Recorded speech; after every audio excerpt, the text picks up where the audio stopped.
In this video, we'll have a look at mathematical models of receptor ligand kinetics. At the end of this video, we'll also have a look at some basic enzyme kinetics. In ligand receptor kinetics, a ligand is usually a molecule that binds to a receptor, which results in some sort of biological process. For example, a ligand that binds a receptor on a cell surface may cause a conformational change of the receptor, which leads to intercellular signaling. Such signaling may, for example, induce cell death. Ligands and receptors are targets of many drugs.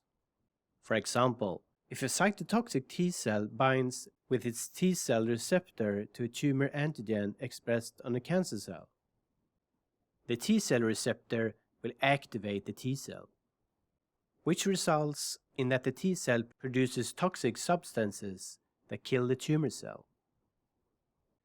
T cells express a range of different receptors, and one of these is called PD-1, which inhibits the cells. If a tumor cell expresses a ligand for the PD-1 receptor, the PD-1 receptor will induce inhibitory signals, which prevents activation of the T cell. Cancer cells that express the PD-1 ligand may therefore escape being killed by the immune system and continue to grow. Cancer drugs that bind to either the PD-1 receptor or the PD-1 ligand will prevent the inhibitory signals from the PD-1 receptor because the receptor can no longer bind its ligand. The T cell will therefore become activated in the presence of these kinds of drugs and can then kill the cancer cells even though they express the PD-1 ligand. When a receptor and a ligand interact, they may form a complex which may result in activation of some sort of biological process. The rate at which a ligand and a receptor form a complex is here denoted with the parameter K-on, which represents the dissociation rate. Once a complex has been formed, it will eventually dissociate into three unbound receptors and ligands. The ligand and the receptor may then form a complex again, and so forth. The dissociation rate of the complex is here denoted as K-off. To model ligand receptor kinetics, we can create a system of differential equations. Since we have three variables, receptors, ligands, and complexes, we need three differential equations, where R denotes receptors, L the ligands, and C the complexes. We first add the term for the association between the receptors and the ligands. To understand this term, suppose that we have 10 free receptors and 10 free ligands, and no complexes.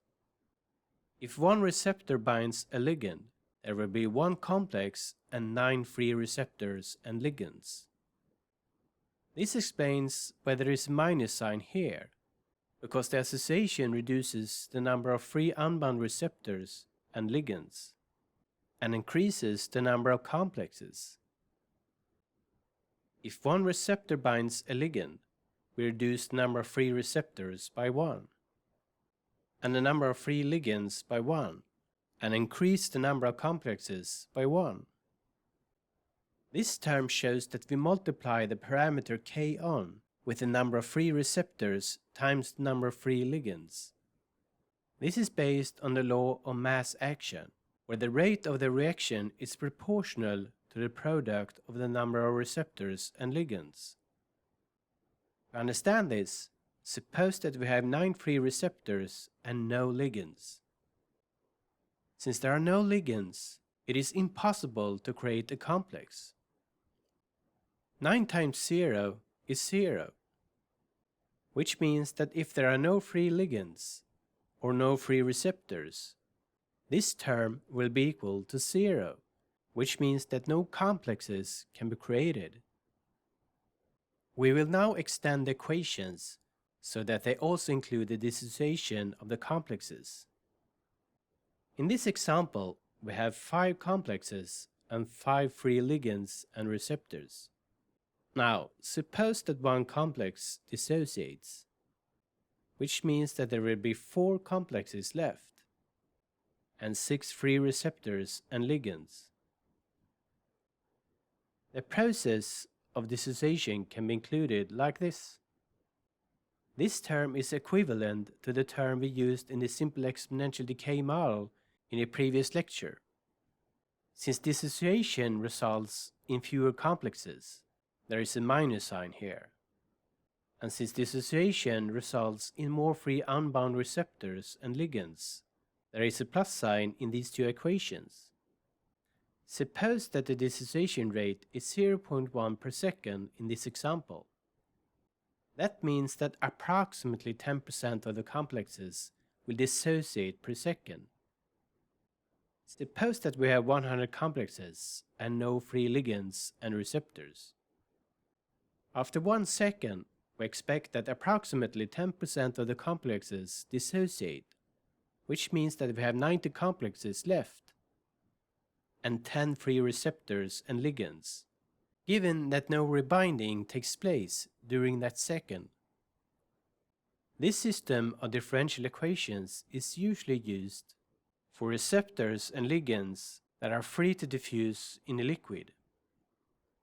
In such a case, the concentration of receptors and ligands is usually expressed in the units of micromolar. We will now numerically solve this system by using the software R, which we discussed in a previous video. To solve this system, we first need to specify the initial conditions. For example, we will here start with 0.7 micromolar receptors, 0.5 micromolar ligands and no complexes at time point 0. The parameters K off and K on will be set to 0.03 and 0.1 in this example. We can interpret this parameter value as approximately 3% of the complexes will dissociate per second. And we can interpret this parameter value as approximately 10% of the free receptors will bind to a ligand per second, given a ligand concentration of 1 micromolar. If the concentration of ligands is, for example, equal to 2 micromolar, approximately 20% of the receptors will bind to ligands per second. This makes sense, since a higher ligand concentration will increase the dissociation rate. When the ligands and receptors diffuse in a liquid, it will take time before the receptors and ligands to find each other. But if the concentration of the receptors and ligands is high, the time it takes for the ligand and receptor to find each other or collide is much shorter. If we solve this system of differential equations with the given initial conditions and parameter values, we can generate the following plot that shows how the concentration of receptors and ligands changes over time. The concentrations at time point 0 correspond to the initial conditions. After about 90 seconds, the system has reached steady state, which means that the concentrations of ligands, receptors, and complexes stay at a constant level over time. This means that this term is equal to this term, which means that the derivative will be equal to 0. If you plug in the concentrations at steady state and the parameter values, we see that this product is equal to this product. In other words, the number of complexes that are created per second is equal to the number of complexes that dissociate per second at steady state. Note that the total number of receptors and ligands is constant in this system. For example, if there are 10 receptors and 5 complexes, we know that the total number of receptors is 15. Similarly, we know that we have in total 17 ligands. The number of free receptors can therefore be expressed like this, because the number of free unbound receptors is equal to the total number of receptors minus the number of complexes. In the example above, we know that we have in total 15 receptors and 5 complexes, which means that we have 10 free receptors. Similarly, the number of free ligands can be expressed like this. To simulate this system, we can therefore replace these two differential equations by these two equations. We can therefore substitute R and L so that we get the following equation for the complexes. So far, we have described how receptors and ligands interact in a solution. We will now have a look at how to model receptor-ligand kinetics when the receptors are attached to a cell surface. A cell usually expresses thousands of receptors on the cell surface. Since millions of ligands diffuse around the cell, the concentration of free ligands barely changes if one ligand binds to a receptor. The concentration of ligands around the cell is therefore usually assumed to be constant, which means that we can delete this equation and replace L with this notation, which represents the concentration of ligands around the cell. Let's also substitute R, so that we have the following equation. We'll now solve this equation with the following initial condition and the following parameter values. Note that these values are just examples. In this example, we assume that there are 1,000 receptors on the cell surface, and that the ligand concentration around the cell is 2 micromolar. We can then plot how the number of bound receptors or complexes changes over time. We see that we have about 500 complexes or bound receptors at steady state, which represents half of the total number of receptors on the cell surface. If we set the left-hand side to 0 of this equation, we can calculate the number of complexes at steady state if we solve this equation for C. We move this term to the left-hand side and divide both sides by K on. K off divided by K on is usually denoted as Kd, which is called the dissociation constant. We can therefore replace K off divided by K on by Kd. We then multiply the terms inside the brackets by L, so that we now have the following equation. We can then move this term to the left-hand side. We then rearrange the left-hand side like this. We can now solve this equation for C, so that we have the following equation. This equation can be used to calculate the number of bound receptors or complexes at steady state. If we use the same parameter values as before and calculate the Kd value and plug in the values, we see that the number of complexes at steady state corresponds to the steady state level we previously observed in this plot.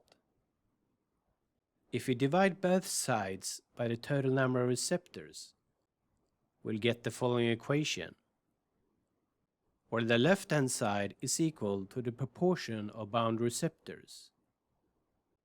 For example, if there are 500 complexes and there are in total 1,000 receptors on the cell surface, we know that 50% of the receptors are bound. The following equation can therefore be used to estimate the proportion of bound receptors on the cell surface for a given ligand concentration.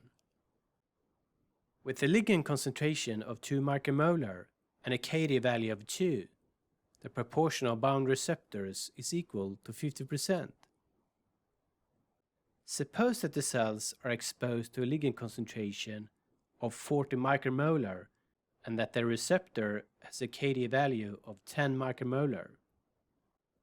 Then we expect that 80% of the receptors are bound to a ligand at steady state. If the ligand concentration is reduced to 10 micromolar, then we expect that 50% of the receptors are bound.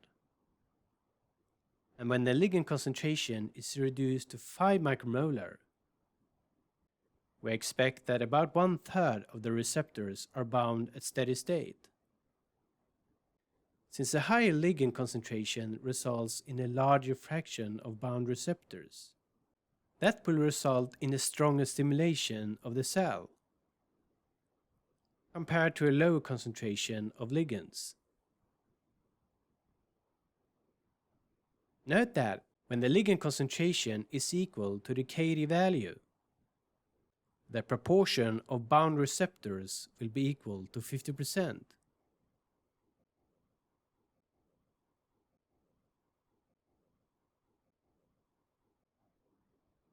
Let's set the ligand concentration equal to 10 micromolar in all three cases.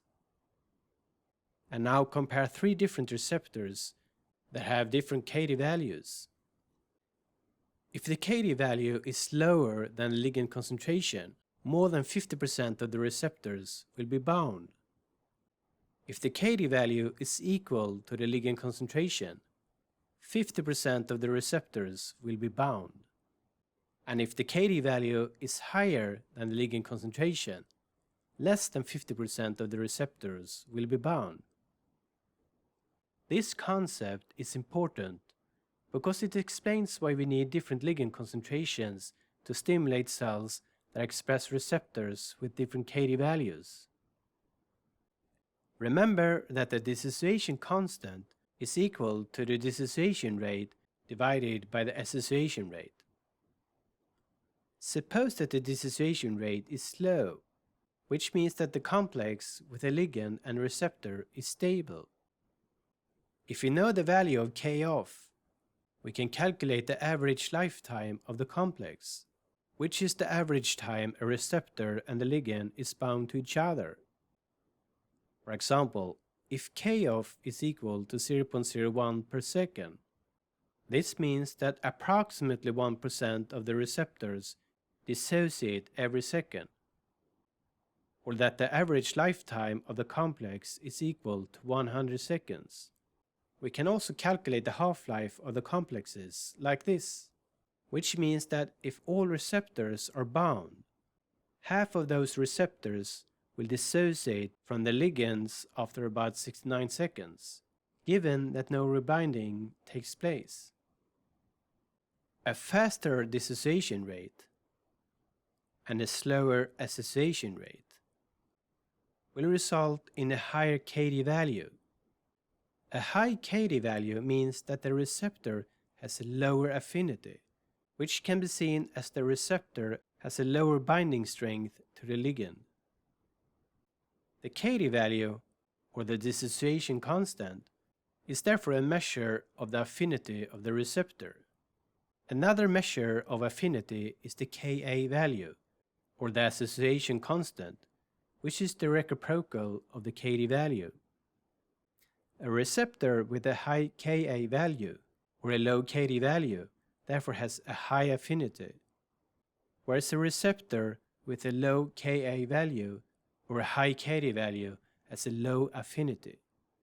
For example, a cell surface receptor with a Kd value of 10 micromolar requires a ligand concentration of 10 micromolar in order to bind half of the receptors on the cell, whereas a receptor with a high affinity requires a much lower ligand concentration in order to bind half of the receptors on the cell.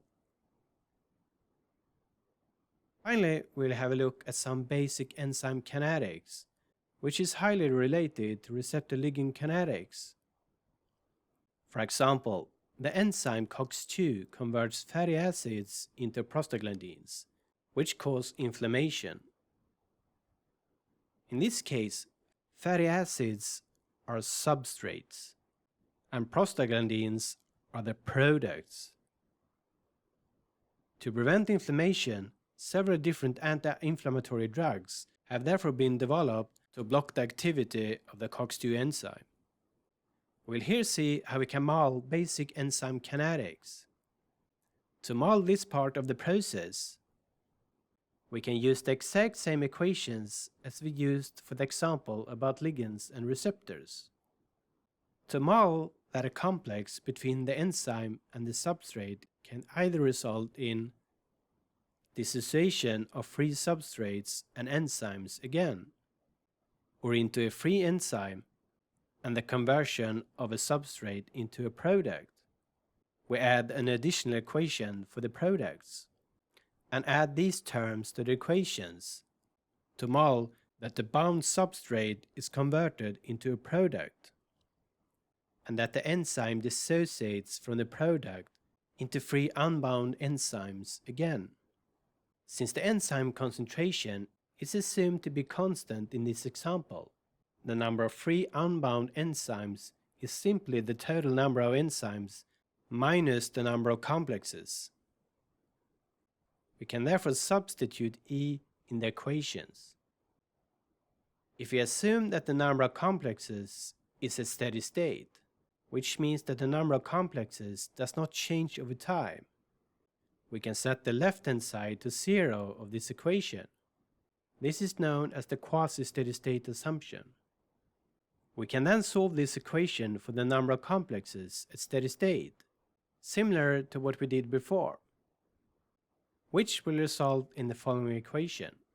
This equation can be rearranged to this if we divide both the numerator and the denominator by k on. This part represents the so-called Michaelis-Menten constant. We can therefore simplify the equation for the number of complexes at steady state like this. Since we now assume that the number of complexes is constant, we can delete this equation and substitute C with the number of complexes at steady state, so that we have the following equation. If we neglect that the substrates also exist in complexes, we can use the same term here and put the minus sign in front of the term, because if one substrate is converted into a product, there will be one substrate less. Now, let's focus on this equation because it can tell us the speed of the reaction. This equation can be rearranged like this, where kcat times the enzyme concentration is defined as the maximum velocity of the reaction. Our final differential equation that describes the rate of change of the products can then be formulated like this. We see that if the substrate concentration is relatively large compared to the Km value, this part of the equation will be equal to 1, which means that the production of products occurs at the maximum speed. We'll here denote the left-hand side as V, which represents the velocity of the reaction, like this. This equation is called the Michaelis-Menten equation. To increase the velocity, we can increase the enzyme concentration or the substrate concentration. When the substrate concentration is low, it will take a quite long time for the enzyme to find a new substrate, which means that the enzymes will work at a low speed. In comparison, in the presence of a high substrate concentration, the enzymes will find a new substrate fast, where the enzymes will work at much higher velocity. This curve shows how the enzyme velocity changes with increasing substrate concentration. We see that the enzymes work faster and faster when the substrate concentration is increased. However, if there is a super high concentration of substrates, the enzymes cannot work faster even though we add more substrates, because the time to find a new substrate for the enzymes is now so short that we can't reduce that time more. For a sufficient large substrate concentration, the enzymes will reach their maximum speed, which is called Vmax. The substrate concentration that results in half the velocity of Vmax is equal to the Km value. The Km value therefore represents the substrate concentration where the enzymes work at the velocity that is equal to half its maximum speed. In the case where the dissociation rate is much faster than the kcat value, the catalytic rate constant, the Km value is approximately equal to the kd value, because the kcat can then be neglected. A low Km value therefore generally means that the enzyme has a high affinity for the substrate. Finally, note that we have only covered the basics of enzyme kinetics. Most enzyme reactions are reversible, which means that the products may be converted back to substrates. This was the end of this video about ligand receptor kinetics.